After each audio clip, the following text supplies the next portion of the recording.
The terrace at Lakeview Country Club overlooked 18 holes of manicured perfection. White tablecloths snapped in the April breeze, while servers in crisp uniforms navigated between tables of people who'd paid $60,000 annually for the privilege of eating overpriced crab cakes in the spring sunshine.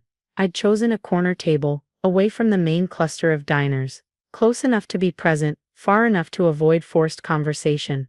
My seafood salad sat half-finished while I reviewed contractor proposals on my tablet.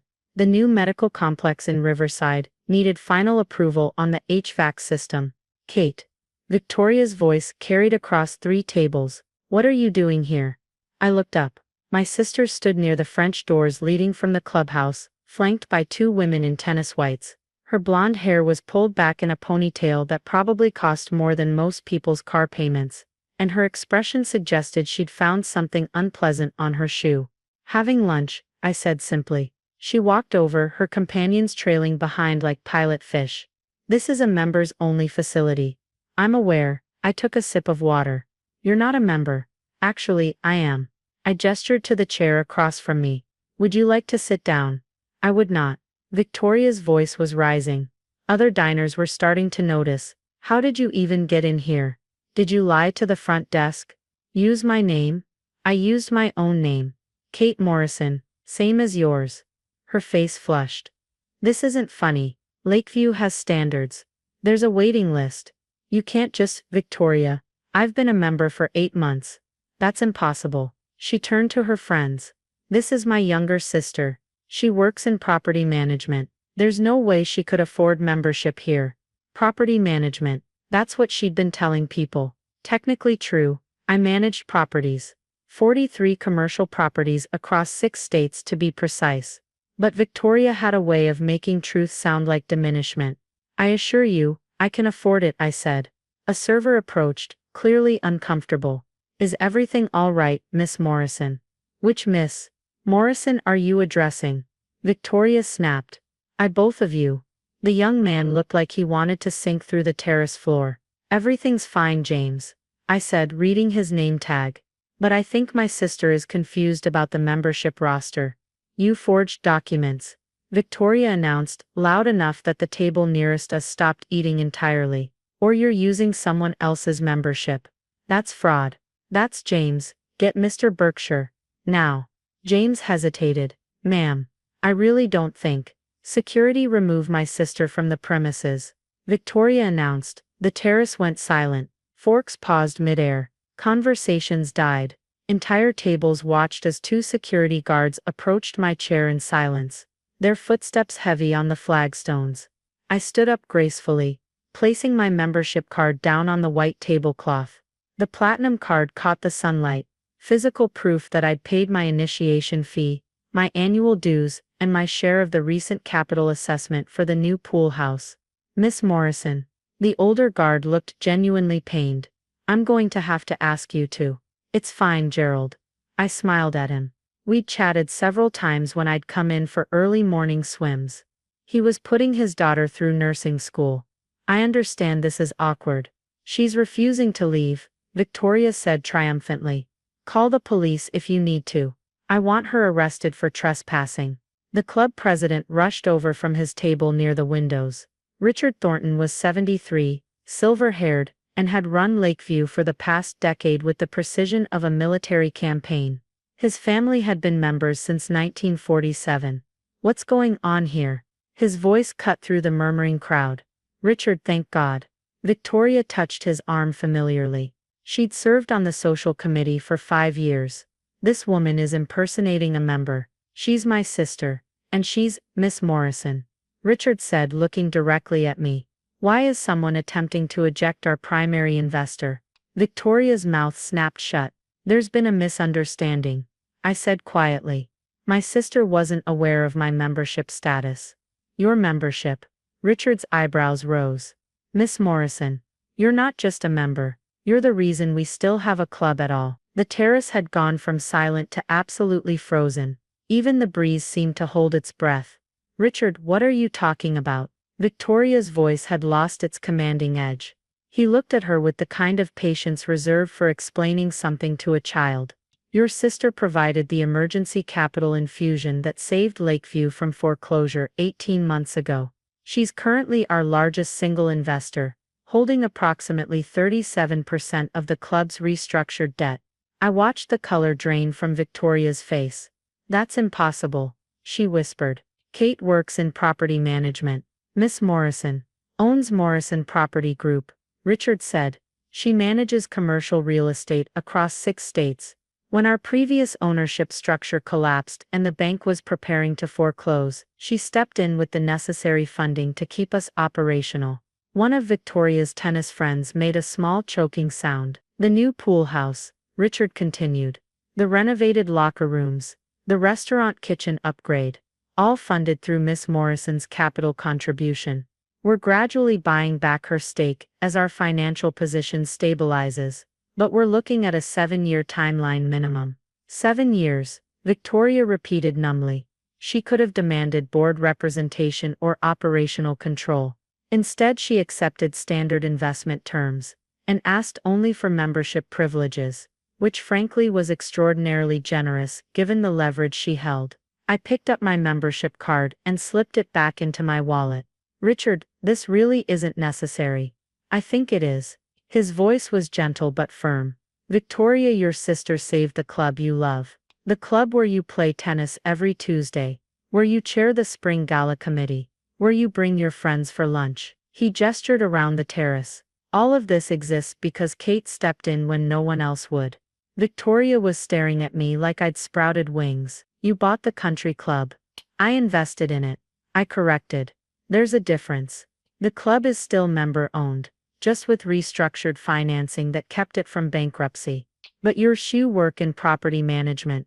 I own a property management company, Morrison Property Group. We acquired our first commercial building 9 years ago. That office park in Riverside, where your dentist has his practice. We've grown steadily since then. The Morrison Property Group, one of Victoria's friends, Amanda something, I'd seen her at family holidays, was pulling out her phone. Oh my God, you own half of downtown. About a quarter, I said. And it's across multiple cities, not concentrated in one area. Diversification is important. But you drive a Honda, Victoria said weakly. A 2019 Accord. Excellent reliability ratings, good fuel economy, low maintenance costs. Why would I buy something more expensive? Because you can afford it. Affording something and needing it are different concepts. I sat back down and gestured to the chair across from me again. Victoria, do you want to sit? We should probably talk. She sank into the chair like her knees had given out. Gerald and the other security guard exchanged glances and retreated. Richard gave me a small nod and returned to his table, though I could see him watching from across the terrace. How long? Victoria's voice was barely audible. How long have you been running this company? Full-time.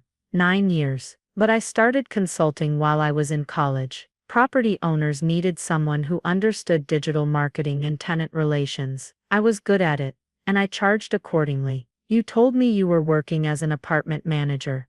I was managing an apartment complex, one that I'd purchased. You assumed I was an employee rather than the owner. I paused. To be fair, I didn't correct you. Why not? Would you have believed me? She didn't answer, which was answer enough. Amanda was still scrolling through her phone. You own the Riverside Medical Plaza, and the Cornerstone Building, and oh my God, the whole Preston Heights development. That one's a partnership. I said, I own 40%. 2 other investors own 30% each. That development is worth millions. Amanda breathed. It's leveraged. I said, commercial real estate is mostly about managing debt intelligently. But yes, on paper my portfolio is worth quite a bit. Victoria was gripping the edge of the table. And you just never mentioned this. Not at Thanksgiving. Not at Mom's birthday. Not ever. I mentioned it multiple times. You heard property management and stopped listening. You heard Honda Accord and made assumptions. You saw my apartment, that terrible place downtown, that rent-controlled 1-bedroom 3 blocks from my office that lets me walk to work and save on transportation costs while building my investment capital. Yes, that terrible place. I met her eyes. Victoria, you decided who I was when I was 22 and fresh out of college. You've never updated that assessment, because you never told me to. I told you I'd bought an office building. You laughed and asked if I meant a storage unit. I told you I was consulting for medical practices. You said that sounded boring. I told you I'd made a substantial investment. You asked if I meant my 401k. I kept my voice level, factual. After a while I stopped trying. The server James approached cautiously. Miss Morrison, can I get you anything? More water, perhaps some wine. Water's fine, thank you. And for you, Miss Morrison. He looked at Victoria. Vodka, she said faintly. Double. After he left, Victoria leaned forward. Why did you invest in the club? If you knew I was a member. If you knew She stopped. Oh God. You heard me, didn't you? Last Christmas, when I told Aunt Sarah you were working some dead-end job managing apartments. I heard. And you'd already bought half the club by then. Technically the investment closed in October. But I was already in negotiations when you said it. Yes. So this was revenge. Her voice rose again. You bought the country club to humiliate me. I invested in the country club because it was a sound financial opportunity. The property alone is worth substantially more than the purchase price. The membership base is stable, and the location is prime for long-term appreciation. I paused. The fact that you were a member was actually a complication, not a motivation. A complication. I had to structure the investment carefully to avoid any appearance of conflict of interest. I specifically requested that my involvement be kept confidential from general membership to avoid exactly this kind of situation. Then why? Board members know. Senior staff know. They have to, for fiduciary reasons. But I asked Richard to keep it quiet because I didn't want to make waves. I looked at her steadily. I wasn't trying to embarrass you, Victoria. I was trying to avoid being in the same room, while you continued to tell people I was a failure. She flinched. Around us the lunch crowd was pretending not to listen while absolutely listening. Phones were definitely out at several tables. This would be all over the club's gossip network within an hour. I'm sorry, Victoria said finally. I'm sorry for assuming, for dismissing you, She gestured helplessly at the scene we just created. For this, I appreciate that. Are you going to withdraw your investment because of what I did? No, that would hurt hundreds of members who have nothing to do with our family issues. It would hurt the staff who depend on this place for their livelihoods. And honestly, it's a good investment. I'm not going to tank a solid financial position because my sister and I had a public argument. Even though I tried to have you arrested. Even though I picked up my fork. My salad's getting warm. Do you want to stay for lunch, or would you prefer to go? I don't know if I can face everyone. They're going to talk regardless. Might as well let them see us having a civil conversation. It'll give them something new to discuss. She laughed. A slightly hysterical sound. You're handling this much better than I am. I've had 8 months to process being a country club investor. You've had 8 minutes to process being wrong about your sister's entire life. James returned with Victoria's vodka and a fresh water for me. Can I get either of you ladies anything else? I'll have what she's having, Victoria said, pointing at my half-eaten salad. And James, I'm sorry about earlier, about making a scene. It's no trouble, ma'am. He smiled and retreated. We sat in silence for a moment.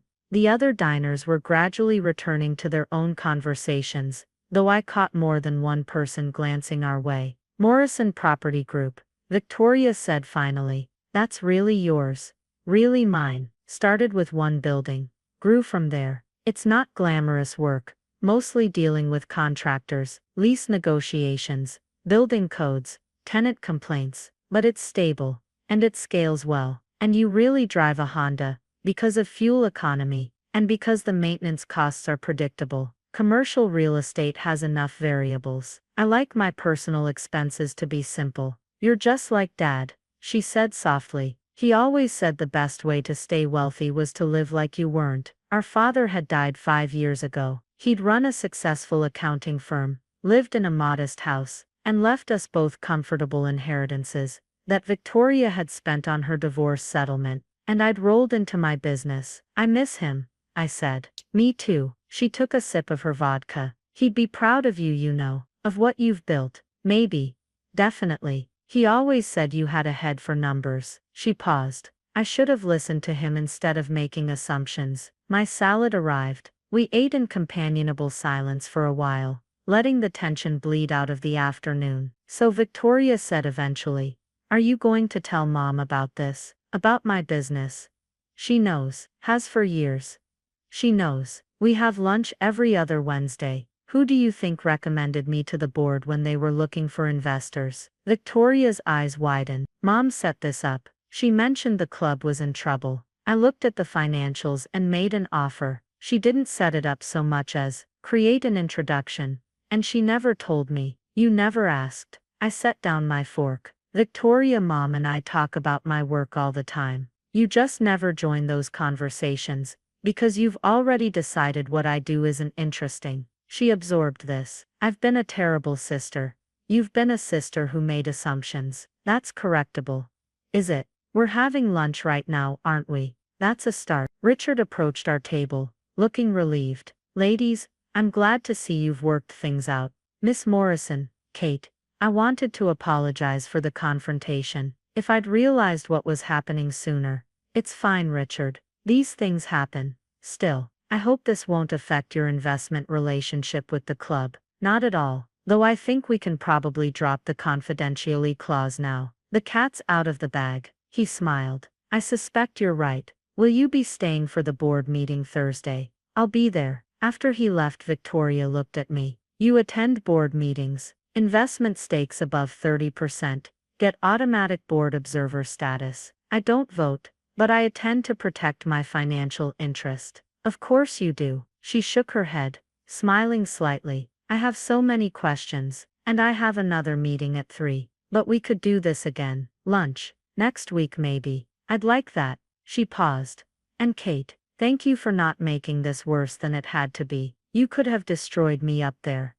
"You're my sister. I don't want to destroy you. I just want you to see me." "I see you now," she said quietly. Finally, we finished our lunch while the spring breeze carried the sound of golf carts and distant conversation across the terrace. Around us, Lakeview Country Club continued its daily operations, saved from bankruptcy by an investment most members would never know about. But Victoria knew now, and somehow, that felt like enough.